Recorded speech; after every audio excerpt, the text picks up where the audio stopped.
You got into the safety business because you wanted to protect people, but somewhere along the way, the job started controlling your time, your schedule, your priorities, even your income potential. What if the expertise you've built over the years in the field can give you something more? More freedom, more control, more ownership of your future. I'm Sheldon Primus, the author of 7 Steps to Starting a Profitable Safety Consulting Business and the host of the Safety Consultant Podcast, with more than 350 episodes helping safety professionals become consultants and grow their career.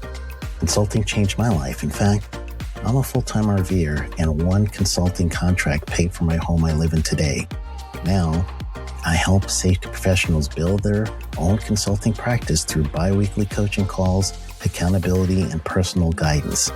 But this program isn't for everyone. Start with the Consultant Readiness Audit at sheldon.coach. What if everything we thought we knew about safety was just interference? From the host of the Rated R Safety Show and the founder of Safety FM comes the complete Signal Transmission Trilogy, now available in one powerful edition. Safety, in my opinion, the book that started the conversation. Safety Mutation, where the boundaries of culture, systems, and belief begin to break. And now, Safety Transmission, the final piece of the signal. For the first time, all 3 books are together in one volume. The Signal Transmission Trilogy, Complete Edition. This isn't just about compliance. It's about consciousness. It's about decoding the way we think, lead, and live, inside and outside the system.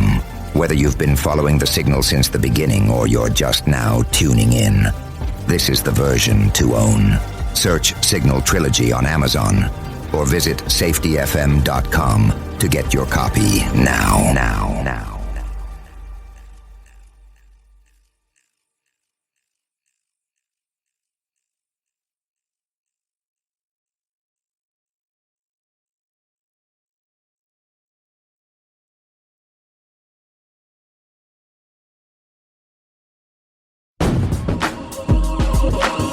Sheldon Primus. Welcome to the Safety Consultant Show with Sheldon Primus, where we blend safety smarts with business brilliance and a pinch of Sheldon's signature wit.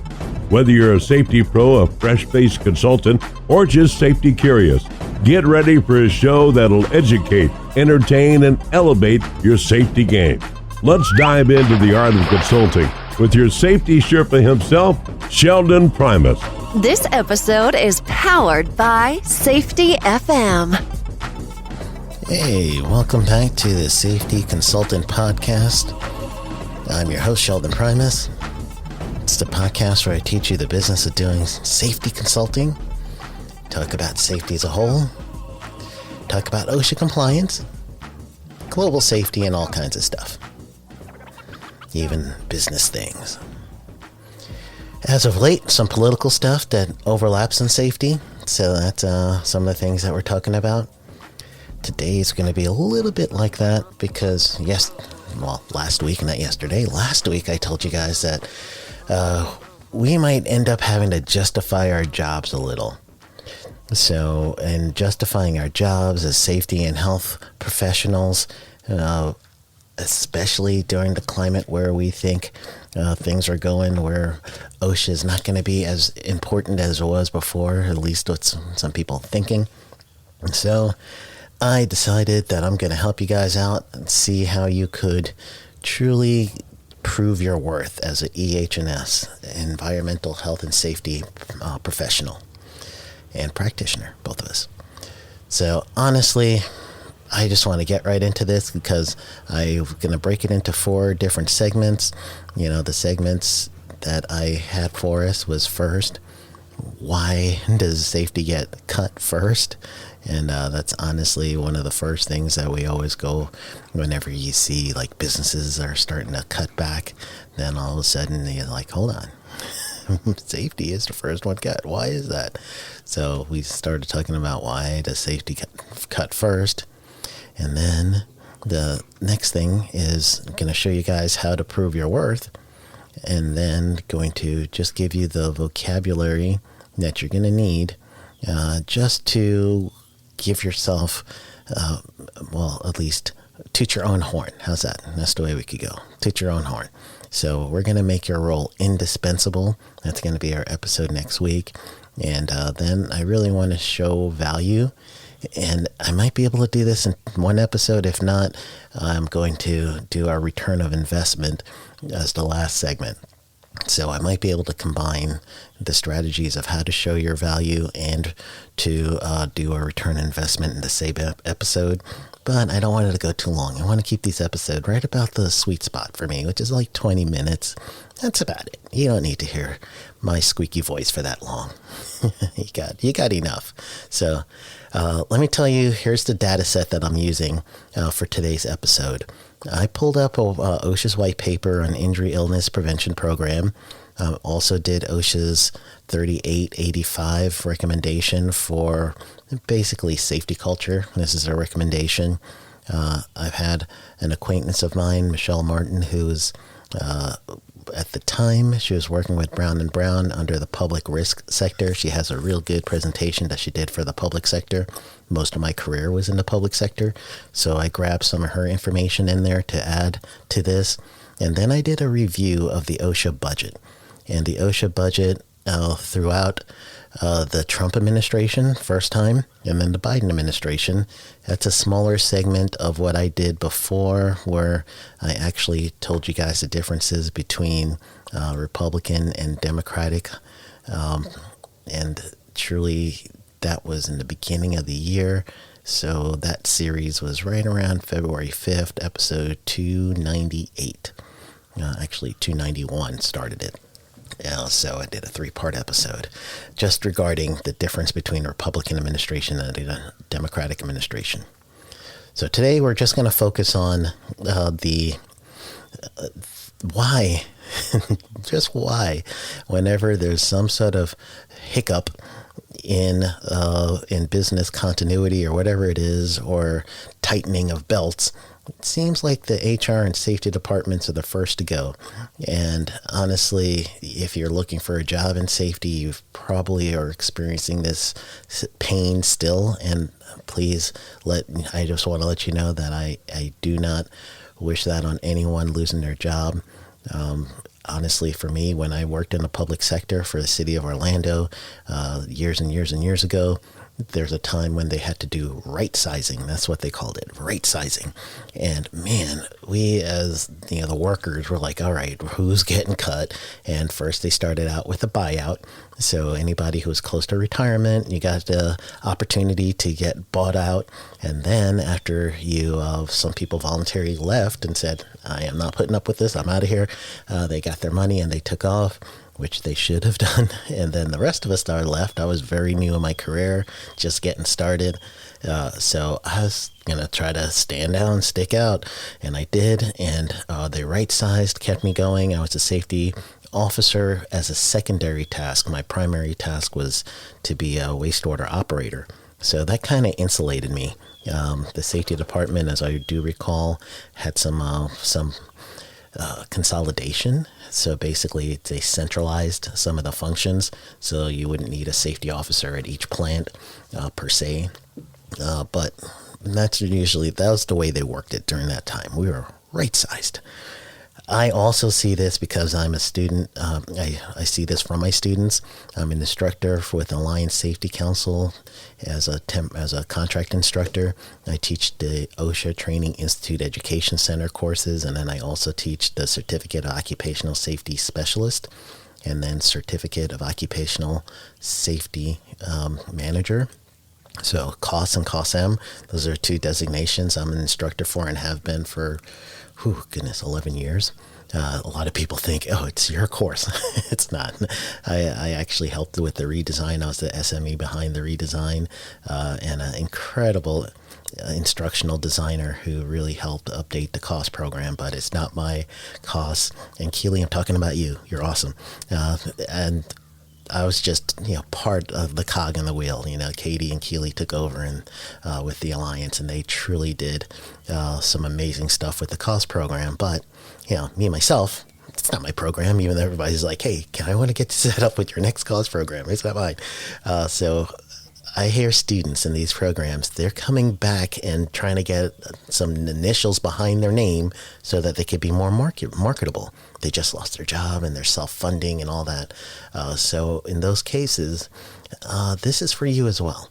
Because honestly, everybody who's in the EHS, and especially if you're in the U.S., but I know globally we're all kind of feeling this kind of businesses kind of consolidating efforts and consolidating what they think is important or not, so that if there's extra impact from tariffs or extra impact from business continuity being disrupted, then they could pretty much hone all the business dollars into critical components.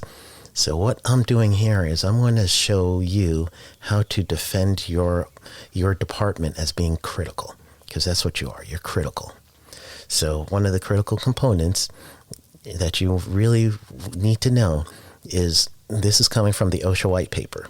And you just go to OSHA.gov and you just type in white paper. You'll be able to download that, or on their safety and health page. They also will have that available for you.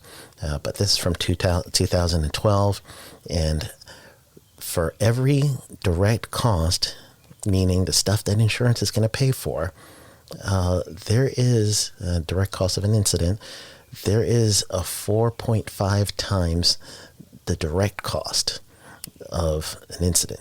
The numbers go down a little bit more when you get dollar figures attached to it. So when you get, I believe it's 30,000 is for the total cost of the direct cost, of the accident, then the multiplier is going to be 4.5. But there is a multiplier for this. You could go to the OSHA safety pays page and you can see the dollar figures that triggers different multipliers.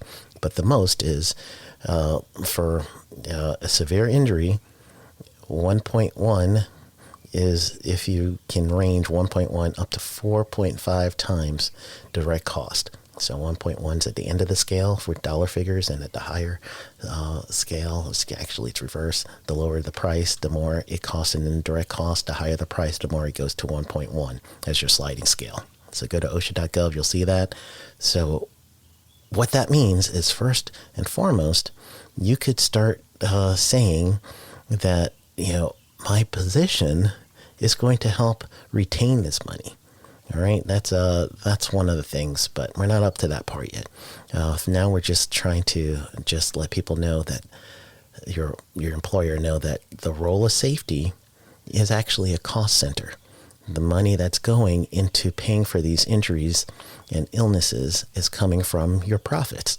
So if they're trying to consolidate things, what they're really trying to do is they're trying to get more profit, right? Or at least stay the same.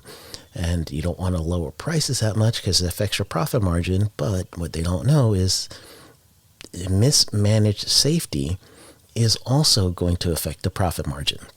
So you will have to tell them that, but that's why safety gets cut first, is because they don't understand that safety may not exactly be a cost of revenue yet. For some companies it is, or industries, but they don't understand that the profits that the organization gets is directly affected with the incidents that the organizations have.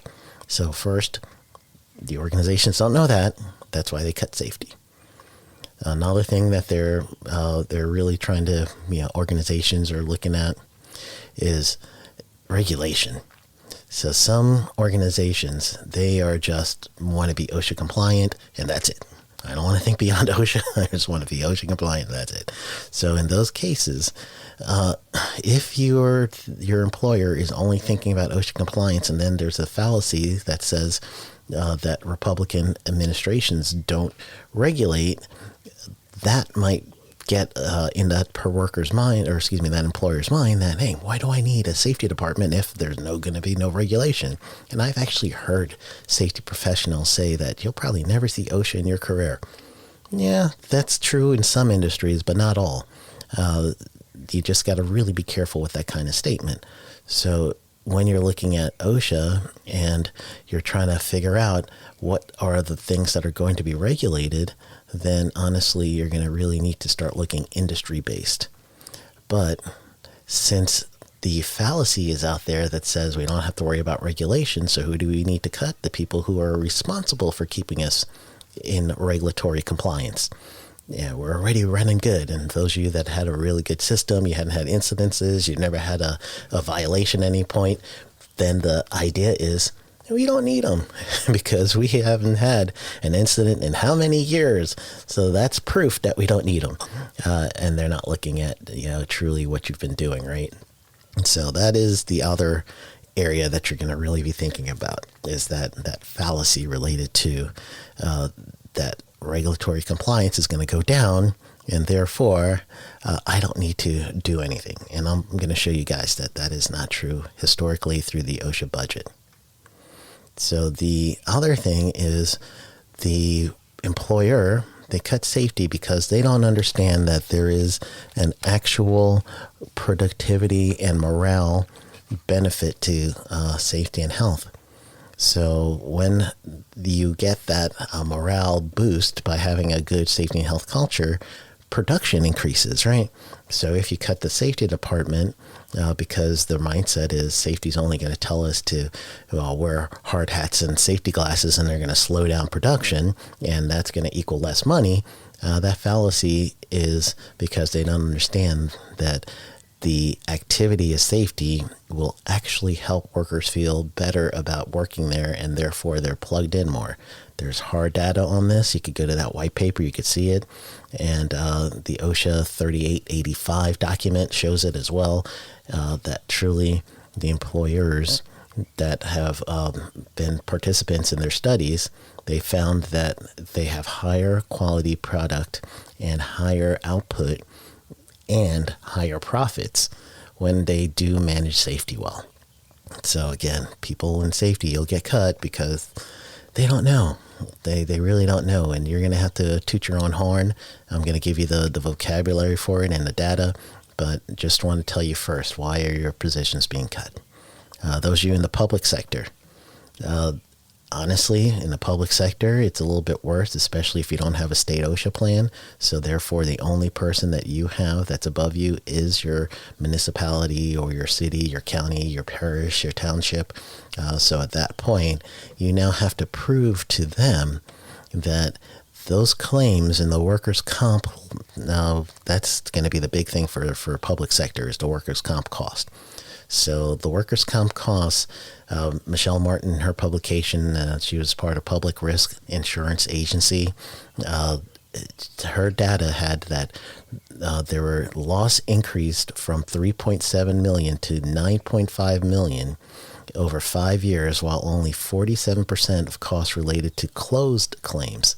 So therefore, it's bleeding the money from the public sector in workers' comp claims. So if they want to get rid of the safety department, the thought here and the data shows that claims will go up. When these claims go up, especially if you're self-insured or part of some sort of mutual trust, mutual agency, it is going to affect you guys directly. So therefore, your city now is going to say, oh, well, we can't get that. We can't have this increase because we can't afford it. That kind of stuff. So moving on to the business case of safety, truly another reason that you get cut is because they don't, the administrators and everyone else don't understand the value of being proactive with safety. So you'll have to point that out to them. So I'm right about the time that I want to just to at least give you guys the awareness of the business case of safety. In the next episode, I'm really going to dig into the numbers as to estimated savings, boosting of productivity, the cost of poor reputation. Those are the things that you're really going to have to work on and showing them. Let them know some analytics as well. Corporate culture, I didn't talk about in any way, but that's part of it as well. So I truly want to at least let you know this is why your job is truly in the chopping block. It's lack of understanding of how important safety is. So now that you're going to start getting in this episode, next episode, and the last episode after that, you're going to get the wording that you're going to need to help you know that, hey, don't cut me. I'm making you money here, and not just production, but I'm making you money here. And I'm going to protect you from losing money and liability and everything else. So that's usually why. And before we go, I don't want to digress too far, but the last thing that why safety officers are one of the first positions to get cut is if you are that safety officer and your mindset is compliance, and you browbeat everybody and you're forcing them to wear their PPE and everything else, you're going to get cut because no one likes you. All right. So your attitude is causing this. And I say that in all due respect. You don't have to bend everyone to your will and not listen to the workforce. The workforce has all your answers, so you really want to listen to them and then react accordingly. So what you're going to end up seeing is people in safety that you're constantly the safety cop, as we all heard. You are in a position to lose your job because no one needs that right now. We've got enough going on in the organization that we don't need someone who's going to constantly browbeat the workers. And that's probably going to affect productivity as well if you're constantly telling the workers what to do and how to be safe without listening to them and then taking real meaningful action. You're probably going to be one of the first to be cut just because of personality conflict. All right. I hate to break it to you. So this is going to be a full cultural change for you as well.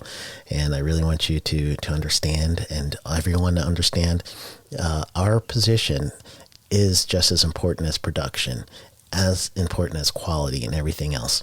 So you guys stick with me. This is only last week was the introduction. This is episode 1 of the actual topic. Next week, I'm going to show you some data and really get you to start thinking of what is the business case of safety, so that you can start protecting your positions. All right.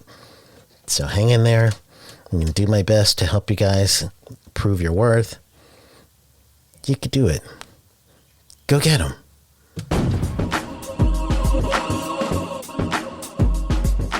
That's a wrap for today's safety show. Remember, safety isn't just about hard hats and caution signs.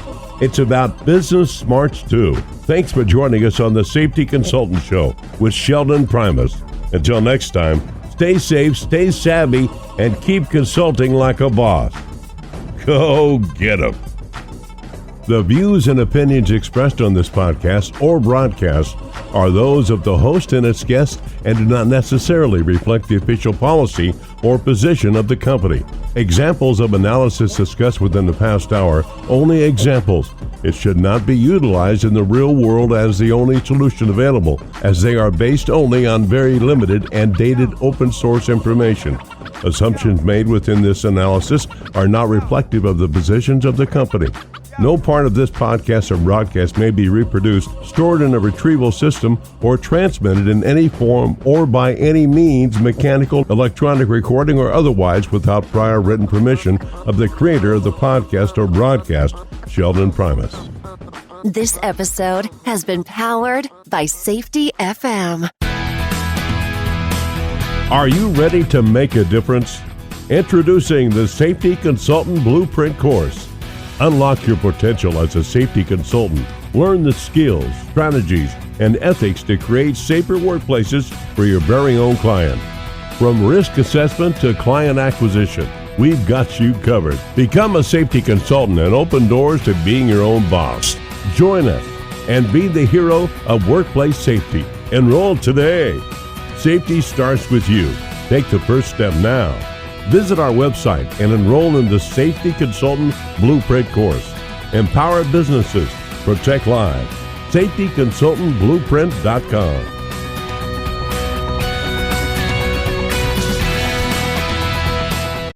You got into the safety business because you wanted to protect people, but somewhere along the way, the job started controlling your time, your schedule, your priorities, even your income potential. What if the expertise you've built over the years in the field can give you something more? More freedom, more control, more ownership of your future.